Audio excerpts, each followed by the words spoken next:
lamlai kendragi MLA KH Ibomchagi mityeng makhada lamlai da laiba Ibudau Purai Romba Laibungi mitinsang dauna flooring tawduna ngasi miyamda khutsinakre MLA KH Ibomchana flooring tawbibagi damak lamlai village development committee gi maikaidagi nungaiba amadi tawbimal khangba utlakli thauramga mari lainana MLA KH Ibomchana hai aikoi miyoibana lai khoramliba asi aikoina tawriba aranba sing chumthoktuna achumba lambida chatnaba hotnaba loinana kunaina yadaba lichat sing adu control tawduna thamlaga Kunaina yaba lambida chatnaba hotnabani lai khurumbana afaba lambida chatpa ngamgadabana aikoi pumnamak lining parai chetpa tangai fade aikoi pumba lining parai chetlabadi amaga thaksi khasi naina chatnaduna nungsi chanana laiminaba ngamgani nungsi chanana lairaba matungda tangdu laitaba amadi chawkhatpa khunai oirakadabani MLA ama oina miyamgi thabak angamba makhai tawgani Kendra asida tawriba thabak singasi afaba thabak oiragana fai haibiyu aranba tawragana chumthoknaba matam chana haibirau afafata khandokpagi mahuta thabak khudingi yetnaba sem saduna laibadi tawbiganu haina appeal tawki aranba saja chatpa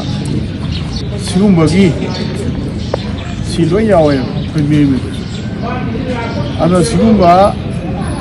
wakhan mayam si loina mo phajalaga control tawraga कोई मियोइबा मगी सादा चन्ननबा आदि मियोइबा मगी लेरिबा समासिदा थक्खा आदि इनुंग मनुंगदसु सिलिनाव इमा इपा इपु Eben लाइकाई हाइदोरकसु इखोरा इतोन ओ इतैमा S सिना चिंबा थक्खा मधुगी तौहुम थोपा बेभाग सिना चिंबसिंगसे फजना तौरगा चलकांदा मयामसि नुक्सिनदोइने नुक्सिनबा इदुना पुल्लकांदा अखोय मयामसे अमत ओइदोइने अदुगुंबगी वाखलोंदु सागनबैदमुता अदुगुंबगी वाखलोंदु सेमगनबैदमुता अखोयदे इसोरैना अखोय निंगरिबने अदुना कोई ईश्वर से थाजसी ईश्वर फजन निंगसी अदा कोई की दी अयामना कोई की कईगिनो याम लांग इसे कईगिनो अयामना कोई की दी मैते की दी लाइनिंग बा कोटपा कईदो गतो बुसे इथक ता इरांग दा हरा बनेदा अखोइना हयिंग आरान मंगांगुरदी लाइनिंगिमने लाइनुजि मथक हाइजगी अदुगुमबरोमदि खर वाटपा हाइदारे हराव कुमैदा फेस्टिवल दा कैदा अदुम तावरगा चखरगा कुमै फियोंदा अदुम अदुइ भातदा अदुम तावरगा चखि अदुनु मरम ओइदना अखोइगी समाजदा लाइरिबो खुम्याम कसैगी मथंग मनाव काइरकपा खोलकपा हाइगदबा हाइदबा अदगी तौरोइदब थबक तौरकपा सिगुंबसिदैनेब नुसिनदबाय लाखैसि अदुना अरानबा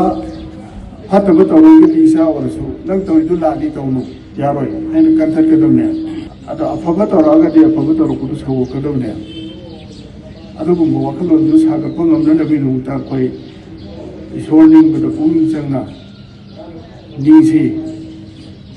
अनगासी अखोइगी लेबाक फिदो वारिबा कैदोरिबा तौरिबिसिंगसे ngangadabana kaino ngangoidabana kaino thak khaisi kaino haibagi mathak manaw mayamse kar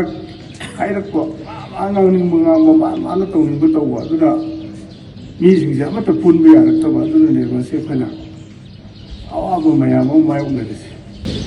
ꯃꯥꯡꯇꯣꯛꯄꯁꯦ ꯁꯥꯔꯒꯁꯨ ꯃꯁꯤꯗ ꯑꯉꯥꯡꯁꯤꯡꯅ ꯁꯥꯟꯅꯕ